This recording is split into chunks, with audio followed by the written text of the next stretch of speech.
au stade. Bonsoir à tous. Désolé pour cette gêne technique. On commence le journal avec cette nouvelle concernant le président Abdel Fattah el-Sisi qui a regagné le Caire aujourd'hui après une visite de 2 jours aux Émirats Arabes Unis qui célèbre sa 45e fête nationale.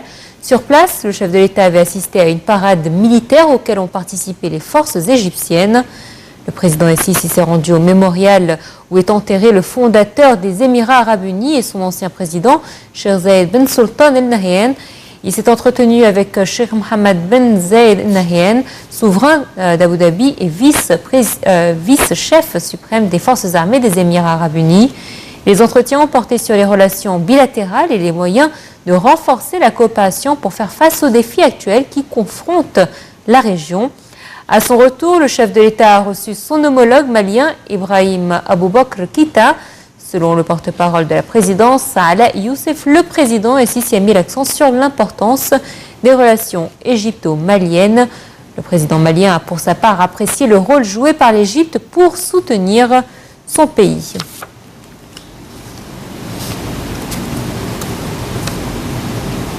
Et la Cour constitutionnelle égyptienne a jugé anticonstitutionnel un article de loi donnant le droit au ministère de l'Intérieur d'interdire la tenue de manifestations dans les rues sans autorisation. Une loi régissant les manifestations a été adoptée en 2013 et un de ces articles prévoit notamment que les manifestations doivent être autorisées expressément par le ministère de l'Intérieur.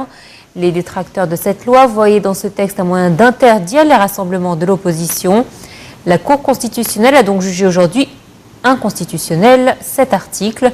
Elle a rappelé dans un communiqué que la Constitution garantissait la liberté d'association et le droit de manifester pacifiquement. La décision d'aujourd'hui ne signifie pas que la loi dans son intégrité sera retoquée, ont précisé deux responsables de la Cour sans donner plus de détails. En Syrie, l'armée contrôlait aujourd'hui plus de la moitié de la partie rebelle d'Alep après